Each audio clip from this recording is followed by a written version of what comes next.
Olá pessoal, sejam todos bem-vindos à disciplina Organização e Gestão da Educação.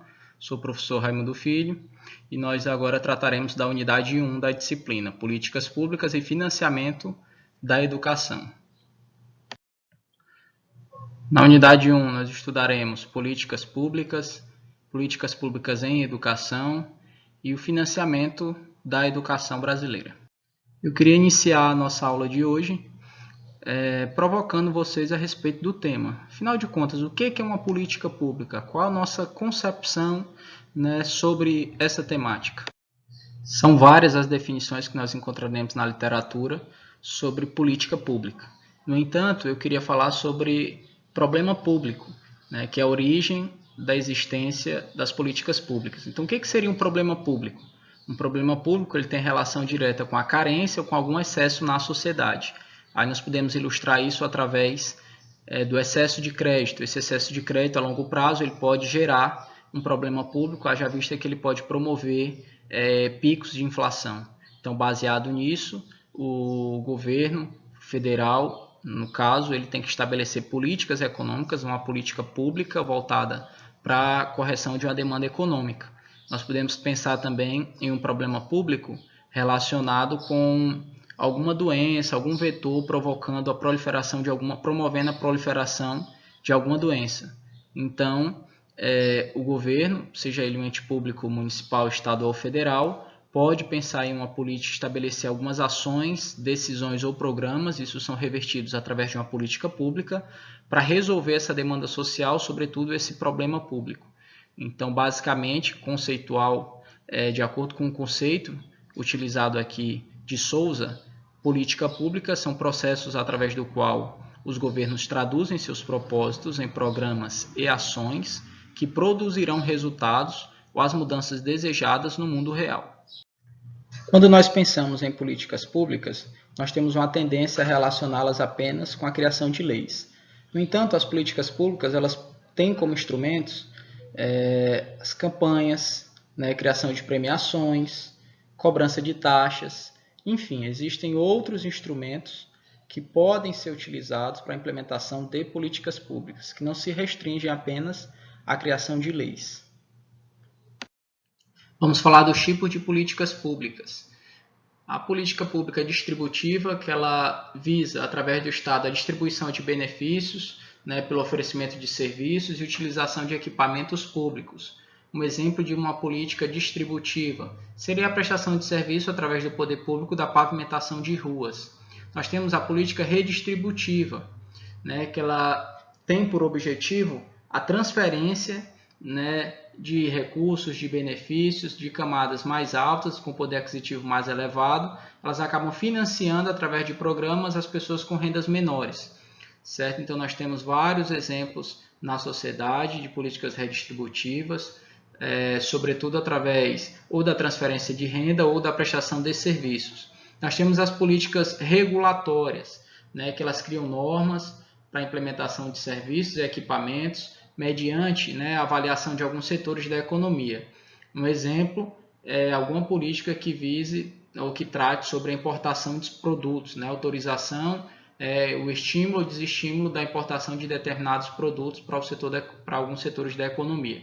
Nós temos as políticas constitutivas, que elas priorizam estabelecer normas e procedimentos que devem ser formulados e implementados às demais políticas.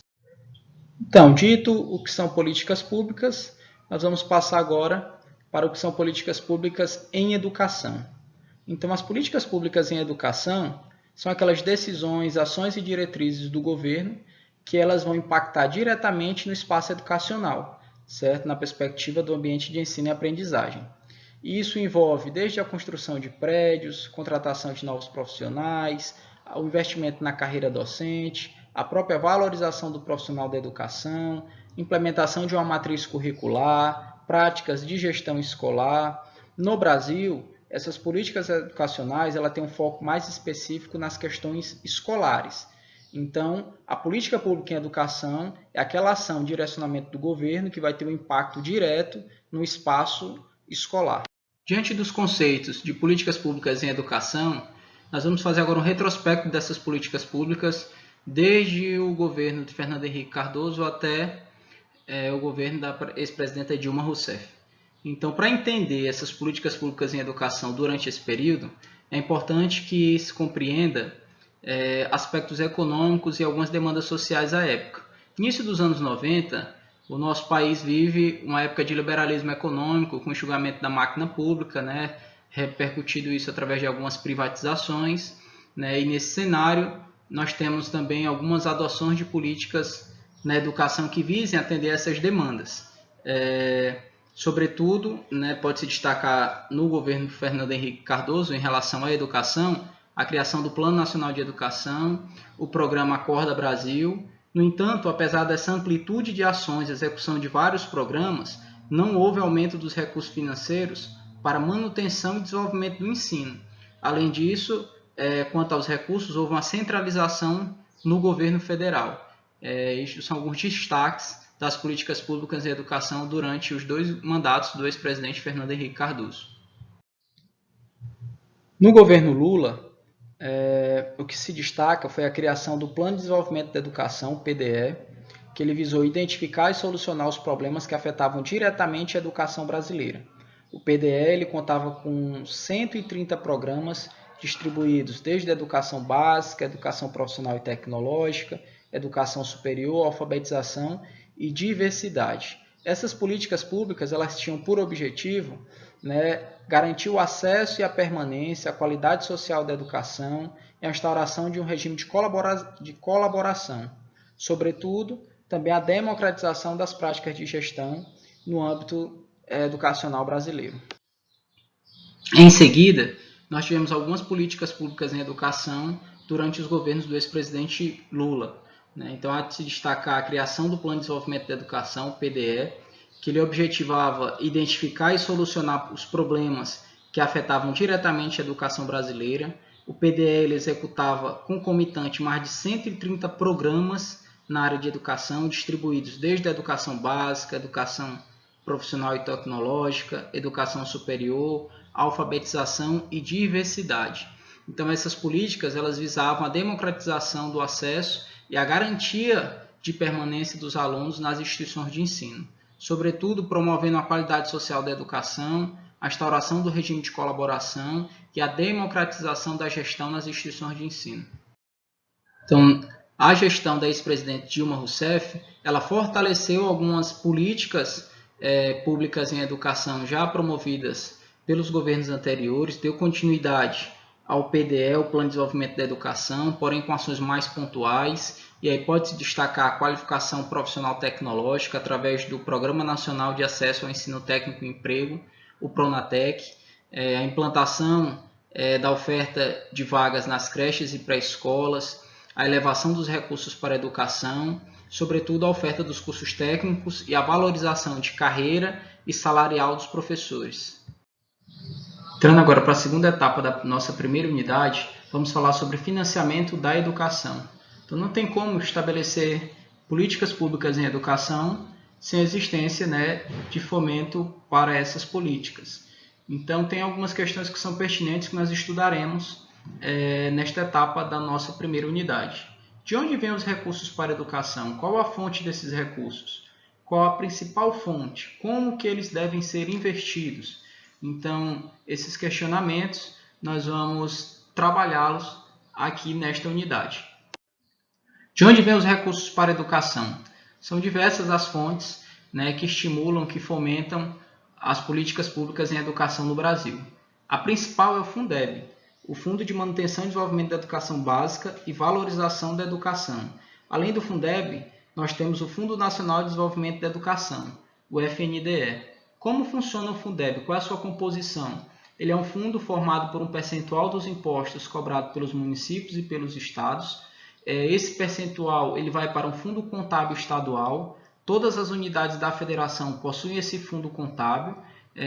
Através desse fundo contábil, esse recurso ele é descentralizado para as unidades federativas, através do Fundeb. A distribuição dos recursos de financiamento para a educação básica ocorre através do Fundeb e do FNDE. A composição do Fundeb se dá através de 18% dos impostos oriundos da União, 25% de impostos e transferências dos estados, 25% dos impostos dos municípios. Todo esse recurso ele é destinado para o Fundo Contábil Estadual e depois descentralizado para as unidades federativas. O FNDE ele é composto através de uma contribuição social, né, que é o chamado salário educação. É um percentual arrecadado sobre as folhas de pagamento, né, de todo o trabalhador formal no Brasil, somado com outras contribuições sociais. E onde ele pode ser utilizado, onde ele pode ser aplicado, o FNDE? No transporte escolar, na merenda, no uniforme, dinheiro direto na escola, dentre outros. Como deve ser investido o recurso do Fundeb? Onde os gestores podem aplicar esse recurso? Primeiro, a forma que eles recebem, como ele é distribuído.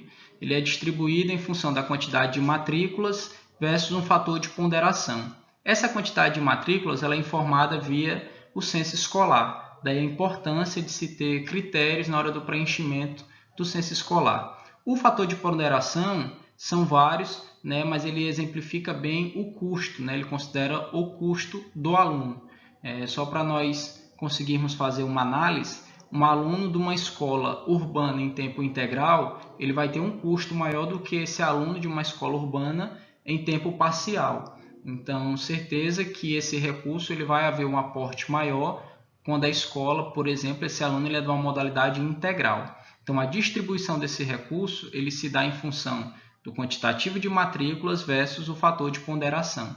Tem algumas regras de utilização, sobretudo associadas à distribuição desse recurso. 60% do Fundeb ele tem que ser aplicado diretamente para os profissionais do magistério. Né? Os profissionais do magistério é onde há essa aplicação de 60% do recurso. 40% deve ser destinado para manutenção e desenvolvimento do ensino. O que significa isso? Eu posso capacitar profissionais, né, com esses 40%, eu posso investir em construção, ampliação e reforma de escolas, posso aplicar em aquisição de material didático e também no transporte escolar. São as alternativas que se tem de aplicação do Fundeb no âmbito da educação.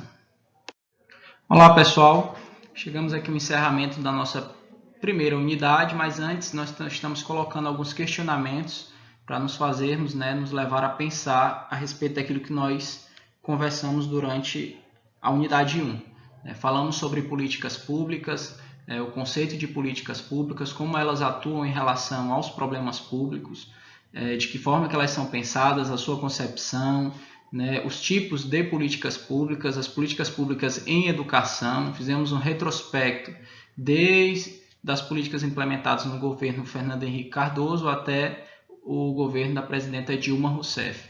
Além disso, também falamos sobre financiamento da educação, as principais fontes, sobretudo o Fundeb, como e onde eu posso aplicar, de que forma que esse Fundeb ele é composto, ele é distribuído. Então tem aqui alguns questionamentos para nós pensarmos numa concepção crítica. Como nós enxergamos a importância da implementação de políticas públicas em educação de forma que fomente a igualdade social e o desenvolvimento do país, né? Um outro questionamento é o modelo de financiamento da educação no país. Ele favorece a execução de boas práticas de gestão escolar e propicia uma perspectiva de igualdade social? Então eu quero encerrar essa unidade com esses questionamentos. Aqui são as referências utilizadas no material da nossa primeira unidade. Espero que todos possam se aprofundar mais a respeito das temáticas aqui trabalhadas. Deixo aqui também uma ilustração, né, para nos levar a pensar e refletir sobre tudo aquilo que a gente tem visto, estudado e trabalhado. Por fim, eu deixo aqui essa frase desse entusiasta da educação brasileira, Paulo Freire, que diz: se a educação sozinha não transforma a sociedade, sem ela, tampouco a sociedade muda. Então, bons estudos, até a próxima unidade.